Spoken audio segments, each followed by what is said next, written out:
Kardal, welcome back to the program here. Mayor Eric Johnson made all the waves last week when he announced his big switch to the Republican Party. Was that a surprise to anyone in the Democratic Party? Wouldn't necessarily say it was a surprise to those of us who are in the Dallas County area, and so we're not necessarily surprised, but definitely disappointed. Have you talked to the mayor? I have not. Have not reached out? Democrats have obviously asked him to resign. The party started an online petition. I believe as of this interview, 1,300 names are on that and electronic signatures are on that. But you need 97,000 or so to actually spark a recall election. Is this just symbolic? Well, it's a response to the voters, right? We've heard an outcry from voters here in Dallas County, specifically in the city of Dallas, who elects the mayor. So we've wanted to be responsive to the voters and be not only responsive, but be responsible to them as well. You said an outcry. What have you heard? Well, we've had a number of calls, emails, even on our social media platforms. We've received an influx of concerns about this just behavior. And so we want to make sure that we're responsible to the voters of the city of Dallas. But as far as an actual recall election, do you see that actually happening? Well, that's a voter decision. You know, that entire process is hinging on the residents of Dallas and also the voters to be able to power that through. But would the county go out there and actively recruit signatures and get signatures on these petitions, like at grocery stores or places like that? Well, I mean, we've already started a mobilizing effort. That's what the county party does, right? We organize, we mobilize. There have been several calls from allied organizations and from other individuals across the city and across the state who want to see action be taken. So we're trying to be responsible with our actions and be responsible to the voters. What should we be watching for, you think, in the coming weeks?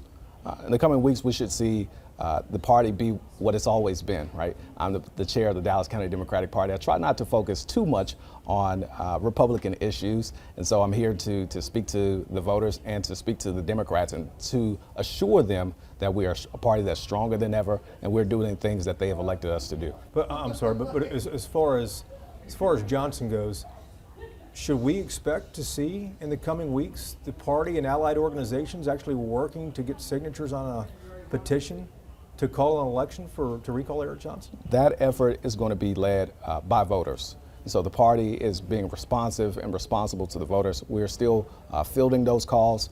There is an outcry and there is a appetite for that, but we want to make sure that we are responsible and being responsive to voters.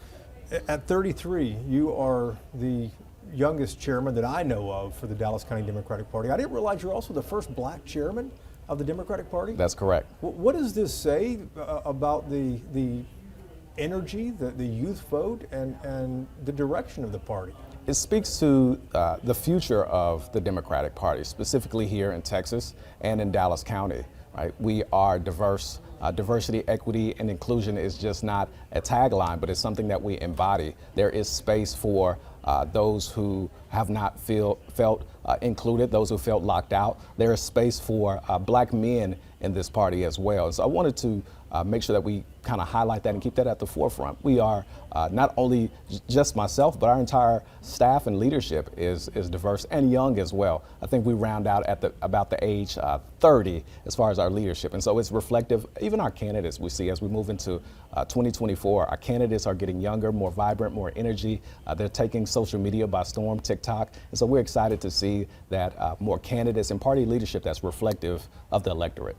You've been in office a little more than 100 days. You've already accomplished many of your early goals, though, but 2024 is a big election year. What's priority number one for you? Priority number one is to make sure that the party is secure, right? So that means fundraising, mobilizing, organizing, and we have a big fundraiser coming up. The Johnson Jordan Dinner is our annual fundraiser that we have every year. It'll be October 19th at the Westin Galleria. Senator Cory Booker is going to be our keynote speaker, and he's ready to come and deliver for Dallas. How do you capitalize on all this energy? Well, we keep doing what we always do, and Democrats deliver, and I'm sure people have heard that time and time again, and we keep doing that, right? We put one foot in front of the other, and we keep delivering for the people who work hard in the city, and we deliver for the people who work hard in this county every day. Dallas County is, Democratic run. Democrats hold the most seats at the county commission. What are your plans for Dallas County? What's next? You already have all the political seats here. Well, you know, the thing is we have to look towards the seats that are not democratically held. We have the majority, but there are still a few. And so we're looking for those. We're looking at those, actually. And then we are making sure that we are getting better just in our politics as well. I want to ask one more question about Eric Johnson, too.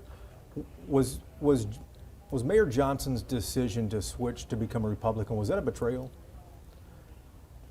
You know, we've heard from many voters in the city of Dallas who feel betrayed by the mayor. And so, you know, we are intently focused on doing the business of Democrats, not only in the city of Dallas, but in Dallas County. We have to make sure that the voters are being attended to, and that we have to make sure that we are doing what we were elected to do here at the Dallas County Democratic Party. 2024 is coming up. The voter outreach campaign, the GOTV, is the biggest challenge for any party.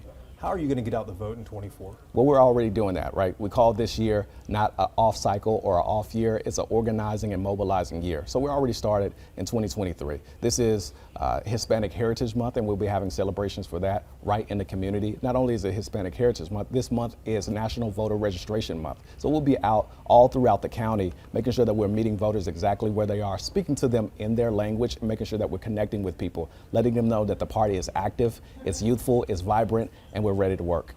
I'm going to put you on the spot here. You've been in office a little more than 100 days. How many new voters have you signed up? We've signed up hundreds. 100 so far? Hundreds so far.